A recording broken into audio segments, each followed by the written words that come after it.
Hi, I'm Robert Osborne. If Frank Sinatra played second fiddle in our last film, Guys and Dolls, he's without question the lead fiddle in our next movie.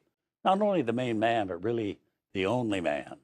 Like Guys and Dolls, it's a movie based on a Broadway success, and in this case, gave Sinatra the best role he was ever given to play in a movie musical. It's Pal Joey from Columbia Pictures in 1957, made almost 2 decades after the story had first been dramatized on the Broadway stage as a Rodgers and Hart musical. Now, at that time, it made the 28-year-old Gene Kelly a star.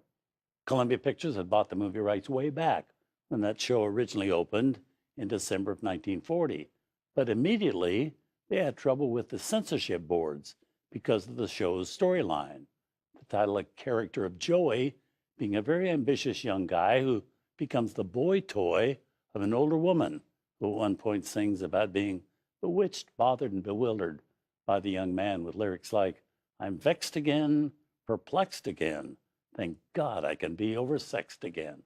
Well, something like that could never be said or sung in a movie in the 1940s, not even in the late 50s. But while all that was being rewritten and argued about in 1940, Columbia Studios did plan to do the film with Gene Kelly in his original Broadway role and Rita Hayworth as a chorus girl who truly loves this rascal named Joey. It was going to be a follow-up for Rita and Gene to a hit they just had in a musical Columbia had made in 1944 titled Cover Girl.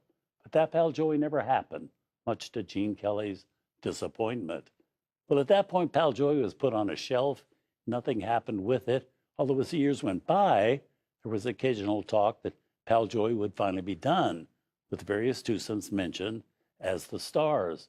One rumor was it was going to be Marlon Brando as Joey and Mae West as the rich older woman.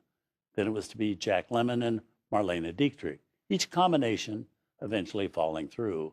Well, finally, in 1957, the movie was made, with Frank Sinatra, age 41, and not a boy toy as much as a man toy, with Rita Hayworth now cast as the rich older woman and Kim Novak as the ingenue. And do notice who gets top billing. Not Sinatra, not Kim Novak.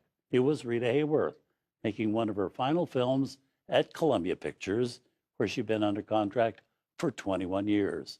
She was now 38 years old and said it was Sinatra who insisted she have first billing. He had the great role, but he also knew that Rita's great reign as a star was coming to an end. He felt it was very important that she'd be able to go out in style. So here with its songs by Rodgers and Hart from the 1940 Broadway original, plus the addition of other songs from the Rodgers and Hart songbook, because the fellow playing Joey this time could sing the songs like nobody else ever did.